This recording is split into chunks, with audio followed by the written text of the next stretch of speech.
to enlist in the Space Force or go the officer route. These are two different ways to join the Space Force, and they're two separate groups completely. And hopefully today I can shed some light on the differences between both of them and even the pros and cons of each one. I've been in the military for 13 years now, 4 years in the Space Force and 9 years in the Air Force. Yeah, let's just straight up get into it. So yeah, like I said, they're pretty much two separate groups when you join the military. Either you enlist, which is the pay grades of E1 through E9, or you commission as an officer, and that's pay grades of O1 through O10. Biggest difference being is you need to have a bachelor's degree or a 4-year degree in order to commission into the O side. If you want to just directly go into the military with no college degree, that's what you would call enlisting. You go to your recruiter, to the recruiter office, you get a job, you go to basic training or boot camp. You do that for I think 8.5 weeks, and then you go to your technical school or technical training, which is going to be usually a couple months, and then after that you get pushed out to an operational unit where you actually start to do the job that you learned. So the pros of being an enlisted or enlisting is that you can get into it quicker, easier without a college degree, and I think it's more beneficial for those wanting to straight up get out of their hometown and just kind of start an adventure new in life. And that's what I did. When I was 18, I graduated high school and I said I want to join the Air Force. At the time, I got the job Space System Operations. My recruiter called me and he said, yeah, one of your jobs opened up and you're leaving on August 29. And the job I got, it was Space Systems Operations. And that was still under Air Force Space Command when that was still a thing. Eventually, Air Force Space Command transitioned into the United States Space Force, and that's why I transitioned from the Air Force to the Space Force. As an enlisted service member, you're a separate bracket compared to the officers, like I was saying. So you won't be able to become a lieutenant or second lieutenant or captain like that unless you commission from being an enlisted. They do have programs in order to do that, but primarily you can only promote to the grade of E9, which in the Space Force is Chief Master Sergeant. Enlisted service members get paid significantly less than officers. So that's also something to take into account. I remember when I first joined, I had some college credits, so I joined through my recruiter, put those college credits on my contract, and I joined as an E2 opposed to an E1.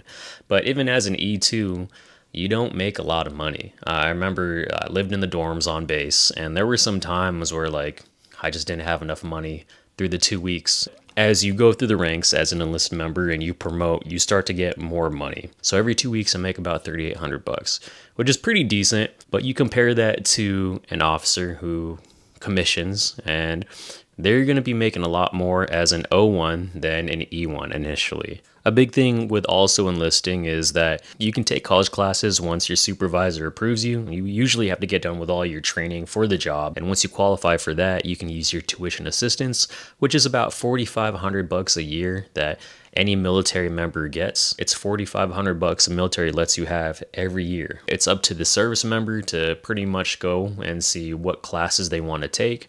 I remember I've done this before at the community college down in Denver, but more primarily in college classes online. So that helped me get my associate's degree, and currently I'm still working on my bachelor's degree.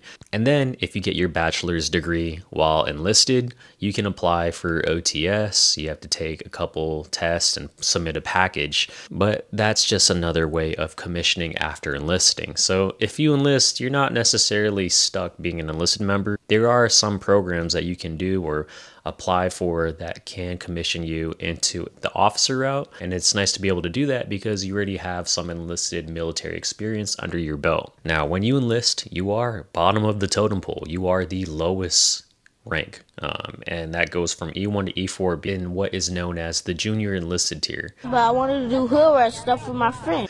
And that's pretty much, you're the junior enlisted, you get orders from your NCOs, who are the non-commissioned officers, the E5s and E6s, who get their orders from the E7s through E9s, which is the senior non-commissioned officer tier. I do think enlisting, in my perspective, I was able to gain a lot of experience enlisting, and I had a lot of great opportunities and things to learn. So if I could do it over again, I think I would enlist. And if I was a little more serious, I think I would have drove myself to finish my bachelor's quicker and try and put in a package to commission to the officer route. So that's a little bit about the enlisted side. Now for the officer side, like I said, you need a bachelor's degree in order to commission, or a 4-year degree. Become an officer through, I think, 3 main routes: officer training school, ROTC, and commissioning through the service academy. So for the Space Force, it would be the Air Force Academy. So with the 4 years that you need to put into your bachelor's degree, you don't commission at 18 years old. So you would commission around 22 after you get your bachelor's degree, and then you would be put in more of a position of management. Officers are known to oversee pretty much all the enlisted. I think there's also more, I'd say, political aspects of being an officer. There are things that are a little bit different with being an officer, and it just depends on what exactly your goals specifically are, personal goals, that should determine whether you want to enlist in the Space Force or commission into the Space Force. But I will say, if you plan on doing a 20-year in the military and then retiring, commissioning is the way to go, because you make so much more when you retire as a commissioned officer compared to even a senior enlisted leader.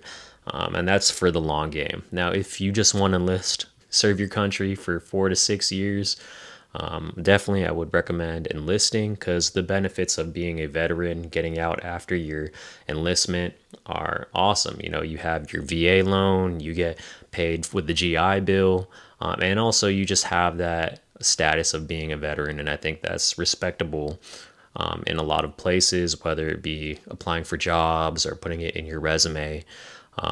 You know, getting a free meal at Applebee's on November 11th. You know, it just really just depends on what your goals are. I think if you want money, go the officer route, right? Commission, but commissioning is harder than just enlisting. I'm glad that I enlisted. I don't regret it. You know, I've been doing this thing for 13 years. You have to apply yourself. You want to finish your degree. And yeah, I just think whatever path you take, you know, do your research and don't go uninformed. Do everything that you can to get more background information so you don't feel duped about whatever decision you make, because at the end of the day, no one has a gun pointed to your head. You know, the decision is yours. And so that would be my recommendation to you guys. But if you have any comments, concerns, questions, leave them in the comments below. And if you made it this far into the video, I appreciate your support. Go ahead and give me a like, and maybe subscribe if you want to see more content regarding the Space Force, because I've been in it for the last 4 years, man. It's been an interesting ride, but it is a job, and it pays and gets money and food on the table. Other than that, as always, stay safe, keep grinding, and y'all take it easy.